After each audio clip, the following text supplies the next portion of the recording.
Bonjour et bienvenue à votre émission en direct du Bureau du maire. Monsieur Demers, bonjour. Bonjour, merci encore une fois de me recevoir. Mais merci à vous de vous rendre disponible. C'est notre dernière émission ensemble aujourd'hui parce que la fin de vos mandats est arrivée. Vous avez passé le flambeau. Comment on se sent? On se sent léger? Je me sens très, très bien avec la décision. Et c'était la bonne décision parce qu'il y a encore des inconnus concernant l'état de santé de mon épouse.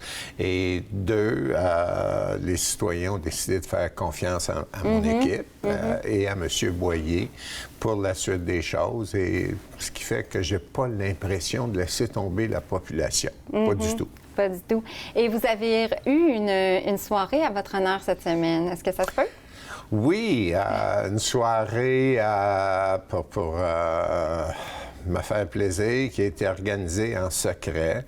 Ils ont réussi à convaincre deux de mes petites filles pour me arnaquer, m'amener dans un événement supposément organisé par l'école de la plus vieille. OK. Et évidemment, plusieurs personnes étaient là, des personnalités. Il y avait la ministre des Affaires municipales, Mme Laforêt, qui est descendue du Saguenay pour me remettre une médaille de l'Assemblée nationale. Il y avait la première ministre, Mme Marois, et son conjoint qui sont venus pour honorer plusieurs maires. Le premier ministre qui s'est permis de faire une vidéo, me saluer. Ça a été, et la direction générale de la ville qui était là, ainsi que plusieurs élus et des gens qui collaborent, et dont la grande responsable du musée Armand Frappier, qui nous prête les locaux aujourd'hui pour nous accueillir avant même que le déménagement soit fait du musée. Et je pense que même votre femme, exceptionnellement, s'est permis de faire une petite sortie pour cette soirée-là. Oui, effectivement. C'était sa deuxième sortie où elle acceptait. La première a été avec la Chambre de commerce. Et elle a hésité beaucoup parce qu'elle est en train de reconstruire sa banque d'énergie et à la Chambre de commerce. Et quand ils l'ont présenté, les gens ont tous applaudi et puis ça l'a aidé beaucoup. Alors, c'est sa deuxième sortie, là, plus officielle. Oui, beaucoup d'émotions. Hein? Vous devez vivre beaucoup d'émotions ces temps-ci. Là. Effectivement. Vous l'avez mentionné, actuellement, on se trouve dans les locaux du musée Armand Frappier, les nouveaux locaux. Et c'est à votre demande, ça. Vous avez un lien particulier avec ce projet-là de musée Armand Frappier, n'est-ce pas? Bien, écoutez, je trouve que c'est un concept qui est formidable. C'est la science de la santé, c'est le corps humain, les saines habitudes de vie. Ça s'adresse aux enfants et aux adultes. Et l'importance de tout ça, bien, je pense que la présente pandémie le met en évidence. Et c'est des défis qui, historiquement, il y a toujours eu des pandémies puis des épidémies. Alors, il faut que les gens puissent comprendre tous les enjeux de la santé publique et le musée. Et là, bien, ça va être à côté du Cosmodome. Alors, les deux vont se nourrir un et l'autre. Et à proximité du centre aquatique qu'on est en train de construire. Alors, ça va faire un pôle d'intérêt pour les jeunes et les moins jeunes. Et je pense que ça va être quelque chose qui va attirer les gens d'un peu partout dans la province et même au-delà de la province. Mais c'est des super beaux locaux, en tout cas. Et je pense que le déménagement est prévenu pour le printemps. Puis un microscope ici, je pense qu'il y a une histoire par rapport à ça. Est-ce que ça se peut? Oui. En 2013, quand je me suis présenté, il y a une journaliste de la presse, Mme Lévesque, qui nous a demandé choisissez un lieu où on se rencontre et apportez un appareil pour lequel vous vous identifiez ou vous pensez qu'il y a un intérêt. Et j'avais, à cette époque-là, emprunté un microscope de l'Institut Armand Frappier qui c'était nos premiers contacts qui l'ont fait gracieusement. Et je pense qu'effectivement, il n'y a pas de petits problèmes, pas de petites situations. Et la pandémie le démontre. Il faut s'occuper de tout et avancer. Et le microscope, évidemment, c'est la science. c'est les connaissances. Alors, je l'avais apporté avec moi comme instrument, puis aujourd'hui, j'ai dit, on boucle la boucle. On boucle la boucle, On comme boucle vous la dites. Et j'ai demandé si on pouvait réemprunter le microscope pour faire ma boucle. C'est une belle réalisation, un bon signe. Je vais revenir aux élections. Il y a deux sujets, je pense, qui ont attiré beaucoup l'attention. La jeunesse, des nouveaux maires élus, puis le taux de participation. Oui. Fait que je voulais vous entendre pour la jeunesse, vous, Laval, parce qu'effectivement, M. Boyer est quand même très jeune. Alors, c'est quoi votre opinion là-dessus? Écoutez, premièrement, M. Boyer est le seul candidat qui avait de l'expérience en administration publique au niveau de la ville. Il est le seul parmi les candidats à la mairie qui a occupé un poste au comité exécutif, donc qui était là à plein temps dans l'administration municipale et qui a agi comme maire suppléant et vice-président du comité exécutif. Alors, oui, il est jeune, mais au niveau expérience, il y avait une longueur d'avance sur les autres candidats. Deuxièmement, je pense plus important que l'âge, c'est la motivation derrière tout ça. Et M. Boyer a démontré plusieurs fois que sa motivation, c'est de bien servir les citoyens. C'est le citoyen et c'est pas pour lui une question d'ego, de pouvoir ou de richesse. Loin de là, c'est axé sur le citoyen. Et il est très respectueux des gens à qui il s'adresse. Et ça, pour moi, c'est un ingrédient important et essentiel parce que le service à la population, ce n'est pas le maire qui le donne directement, c'est l'ensemble des employés. Et il est important que les employés se sentent écoutés, respectés et par le fait même, ils vont généralement mieux performer. Et M. Boyer a ses cet ingrédient-là. C'est ça. Oui. Puis dites-moi, est-ce que vous allez rester pas très loin? Est-ce qu'il va y avoir une petite ligne directe entre M. Boyer et M. Demers au cas où il y a besoin de conseils? M. Boyer m'a déjà demandé d'être disponible. Il m'a demandé si dans les dossiers de sécurité publique, je pouvais m'impliquer. J'ai dit oui. Ça dépendra de lui et des besoins. Et on continue le dossier de récupérer des sommes d'argent qui ont été volées aux citoyens de Laval. Dossier que j'avais initié, que c'était un de mes engagements en 2013.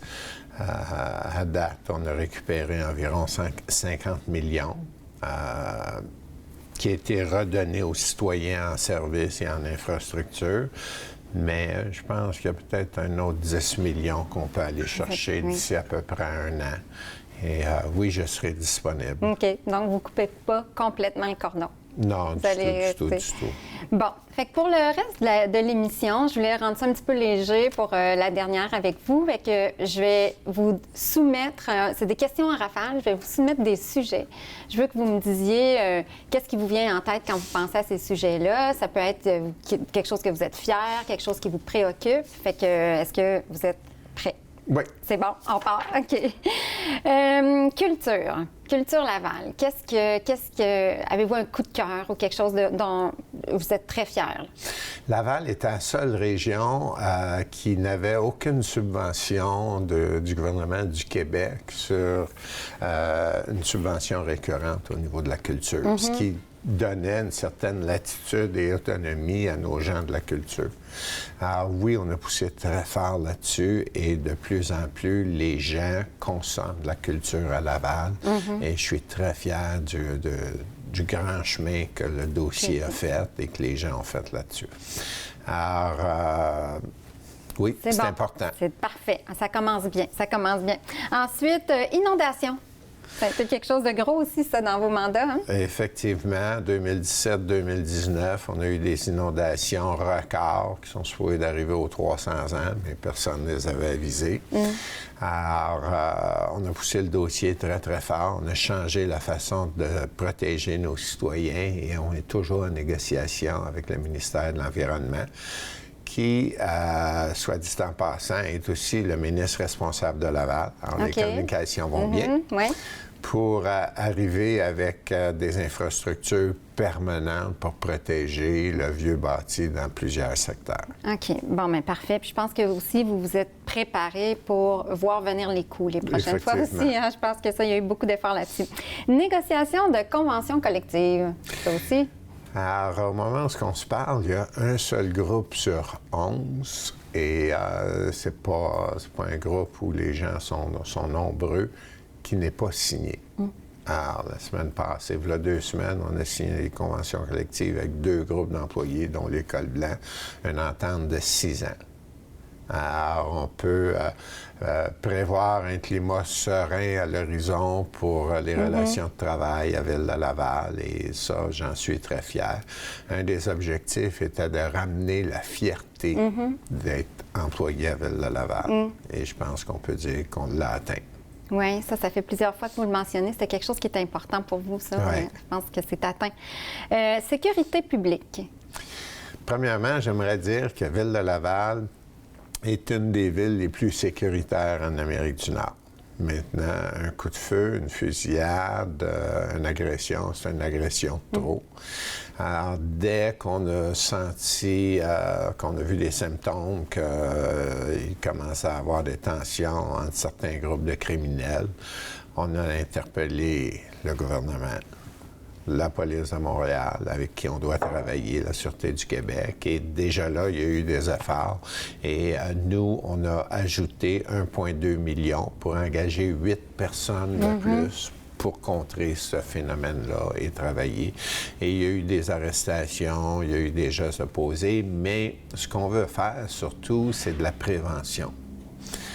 C'est d'éviter que des jeunes soient recrutés dans des groupes criminalisés et se prêtent à cette criminalité-là. Donc, c'est pas juste la police, c'est les organismes communautaires, c'est l'ensemble de la communauté qu'il faut mettre sur pied pour garder nos jeunes dans un environnement sain, constructif et éviter d'aller vers la criminalité. Bon. Puis, un sujet un peu relié, la prostitution juvénile. L'exploitation sexuelle, oui, effectivement, c'est dans le même groupe et bien souvent, les jeunes filles sont victimes de violences psychologiques et physiques. Alors, c'est la même chose et il faut que ça cesse, il faut trouver des moyens. Et c'est la prévention. La prévention, là aussi. La prévention. Et est-ce que vous passez par les organismes, là aussi, pour aller dans la prévention? On travaille en collégialité avec les organismes. Il faut aider les organismes et essayer de voir s'il y a des trous de service à certains endroits et tenter de trouver une façon de les combler. Et évidemment, avec le ministère des Affaires sociales, le ministère de la Santé et les autres paliers de gouvernement. Vous en avez touché un mot tout à l'heure, mais la récupération d'argent de corruption, ça aussi, c'est quelque chose qui vous tenait très, très, très à cœur. Fait que ça aussi, c'était quelque chose que vous êtes fiers d'avoir réalisé? Oui, d'autant plus quand j'ai annoncé ça en 2013, les questions des journalistes étaient, je ne pensais pas que juste les avocats ont fait de l'argent avec ça, M. le maire. Alors, j'ai dit non. D'autres m'ont dit, comment allez-vous faire pour récupérer de l'argent qui est caché dans des paradis fiscaux, au Panama, en Suisse? J'ai répondu, je ne leur dirai pas comment je vais faire parce qu'ils vont se prémunir. Mais la preuve est, c'est qu'on a investi environ 6 millions en ressources et on a récupéré 50 millions. Fait qu'il y a un gain, puis il en reste encore à aller chercher, comme vous disiez. Vous avez bon espoir pour ça. Maintenant, je voulais qu'on parle d'immigration. De quoi êtes-vous le plus fier en immigration pendant mon mandat? Bien, on a été la deuxième terre d'accueil pour les Syriens, les réfugiés syriens, et encore là, avec nos organismes communautaires, avec les différents ministères, on a réellement réussi à les intégrer et plusieurs sont rendus des gens d'affaires qui donnent une plus-value à Ville-de-Laval. Ville-de-Laval est, au Québec, la deuxième terre d'accueil choisi par les gens issus de l'immigration et il y a encore du travail à faire au niveau de l'intégration, au niveau pour améliorer l'accueil, mais je peux vous dire qu'en général, ça va bien. Il y a eu beaucoup d'efforts de mis là-dessus, effectivement. Maintenant, transport en commun. Parce que ça aussi, ça a fait beaucoup les manchettes. Il y avait des heureux, il y avait des moins heureux. Alors, qu'est-ce que vous retenez de ça? Ou de quoi êtes-vous le plus fier? En 2018, on avait fait un forum sur la mobilité et on voulait réunir 5 autres villes de la Couronne Nord. Finalement, plusieurs maires s'y ont intéressés et il y avait 19 maires au forum qui engageaient leur municipalité. Et aujourd'hui, l'autoroute 19 est en train de se construire après 40 ans, annoncé plusieurs fois. L'avenue des Bois qui était congestionnée soir et matin, il va y avoir 2 voies réservées pour les autobus, le transport en commun, aux frais du gouvernement du Québec. Et à l'heure actuelle, Laval n'a jamais eu autant de subventions de la part des autres niveaux de gouvernement depuis de nombreuses années. Et je dirais c'est basé sur la réputation de Laval. On s'est débarrassé de l'image de corruption, collusion. Et les dossiers qui sont présentés par nos employés, par nos équipes, sont réellement de calibre professionnel. Et on va en chercher. Alors, au niveau du transport, il y a des progrès énormes qui se sont faits, mais il y a encore un grand défi parce que le transport est responsable de beaucoup de GES. Il y a un coût énorme et ce que je dis aux autres paliers de gouvernement, oui, ça coûte cher, le transport en commun, mais l'inertie coûte encore plus cher aux citoyens de Laval. Alors, il faut investir. À l'heure actuelle, la société de transport, la STL, est considérée comme la plus innovante au Canada. Oui, OK. Puis dites-moi, on a entendu parler d'autobus électriques dernièrement. Est-ce que c'est quelque chose qui est regardé par la Ville de Laval ici?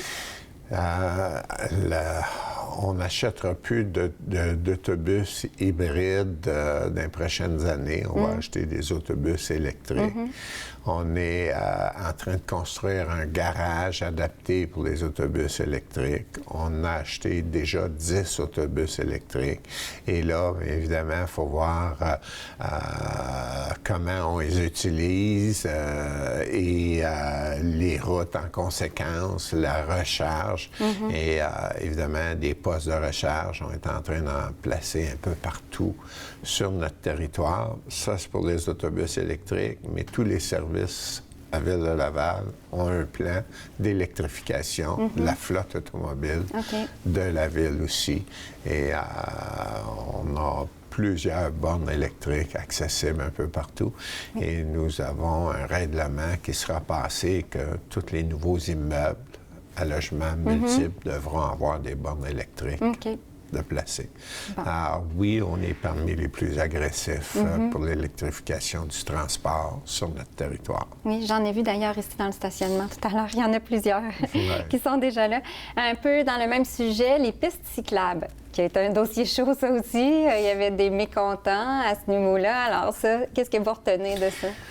Bien, il faut aller vers ça. Les pays scandinaves sont un bel exemple à suivre, mais il faut le faire dans le respect de changer les habitudes de conduite, les habitudes des citoyens. Et il faut peut-être améliorer la communication là-dessus et aider, mais je pense que l'ensemble des citoyens veulent la mobilité active. Et c'est une autre façon de réduire les GES et c'est une autre façon d'établir des saines habitudes de vie. Et je pense qu'on est la seule grande ville qui donne une subvention de 400 $ pour les véhicules, les vélos à assistance électrique. Alors, et c'est très, très, très populaire. Oui, alors, ça gagne beaucoup de popularité. Chez les aînés, ça les ramène à l'exercice du vélo qu'il y avait pour plusieurs délaissés. Oui, oui. Puis c'est quelque chose de très, très populaire, effectivement. Là, dans les magasins de vélo, ils en parlent. Puis ça m'amène à parler de l'environnement, ça aussi. Je pense que ça a été quelque chose, un sujet. On en a parlé, en fait, à chaque émission. Il y avait toujours des choses de nouveau, des nouvelles choses à annoncer. Alors ça aussi, de quoi êtes-vous le plus fier? Bien, premièrement, c'est de s'être donné une vision. Il n'y avait pas de vision en Ville de Laval. Alors, on s'est donné une vision. On a fait faire l'inventaire des milieux environnementaux à une valeur ajoutée, les milieux qui sont menacés et les endroits où il n'y a plus d'îlots de chaleur, puis tout ça, pour établir une liste de priorités pour les acquisitions. Et on a passé une réglementation, mais la vraie façon, c'est la réglementation et l'acquisition. Et je peux vous dire qu'on a consacré dans les derniers 8 ans 80 millions de dollars, plus de 80 millions de dollars dans des acquisitions. La dernière, c'est les îles Loka. On a une entente verbale pour 10,2 millions pour l'acquisition de ces îles-là. Ce que je suis fier, c'est on a démontré que protéger l'environnement, c'est pas en opposition avec le développement économique.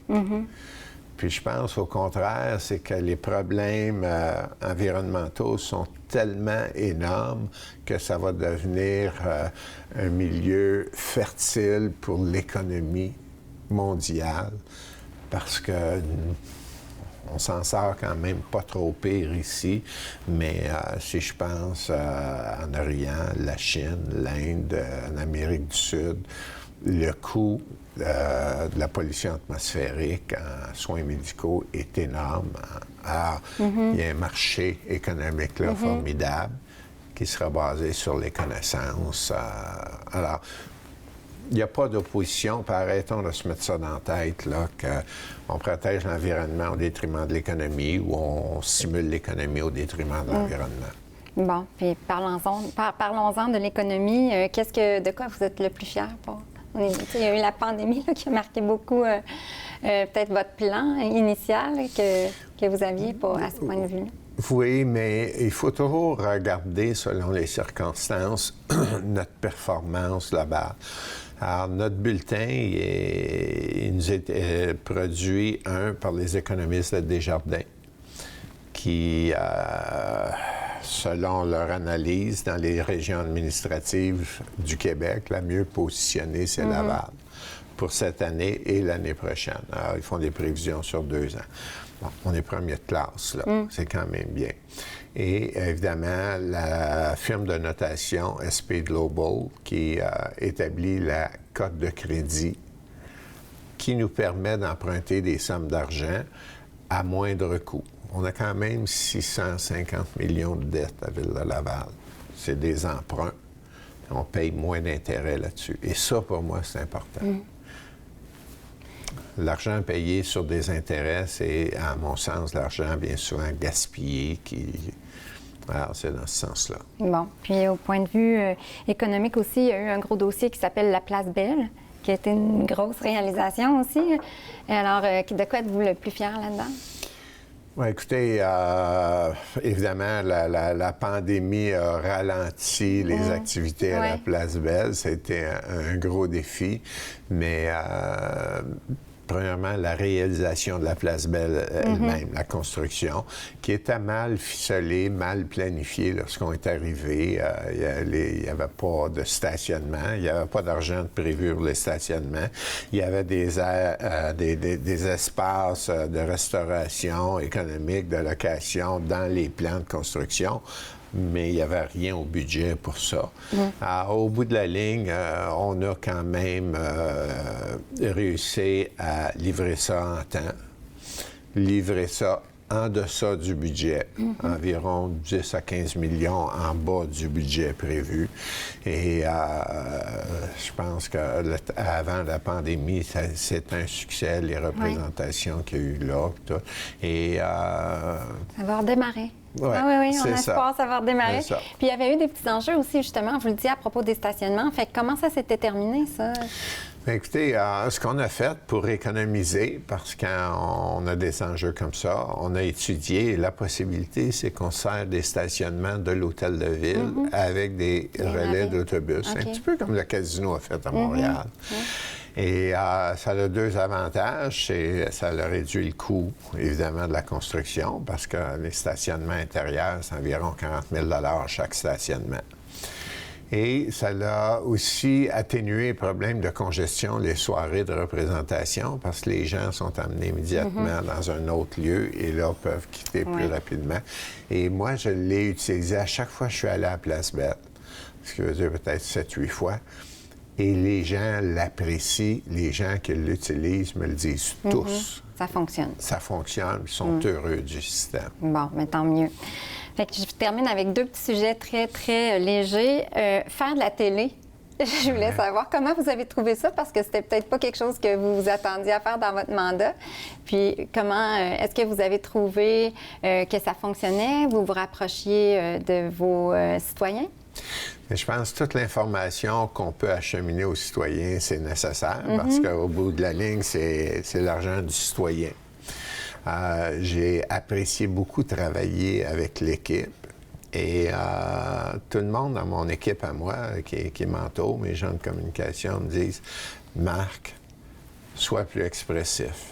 Marc, démontre que tu es content. Marc. » Alors, ça m'a fait travailler ce côté-là aussi. Puis, je pense que l'équipe de TVRL a fait un travail formidable. Alors, oui, ça a été une belle expérience. Et si je peux être utile dans l'avenir, je vous serai disponible pour vous dire merci. C'est très apprécié. Puis là, M. Demers, démontrez du fun, du bonheur, parce que vous allez avoir des vacances maintenant aussi. Fait qu'est-ce que ça vous dit, ça, des vacances? Est-ce que vous êtes heureux? Bien, je vous avoue que là, ça fait peut-être 2-3 jours que j'ai pas d'horaire, je te garde, il n'y a rien dans mon agenda. Ouais. Il faut que je réapprivoise ça.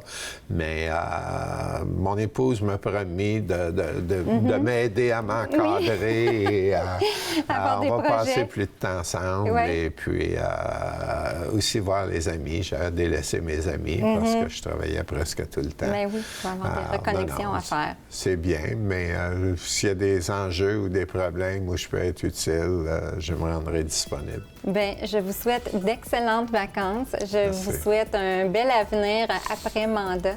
Ça a été un plaisir de travailler avec vous à chaque mois comme ça. Alors, bien, merci beaucoup. Merci de votre disponibilité. Ça a été très, très apprécié. Bien, merci de mon côté à vous et à l'équipe, tout le monde qui a rendu ça possible.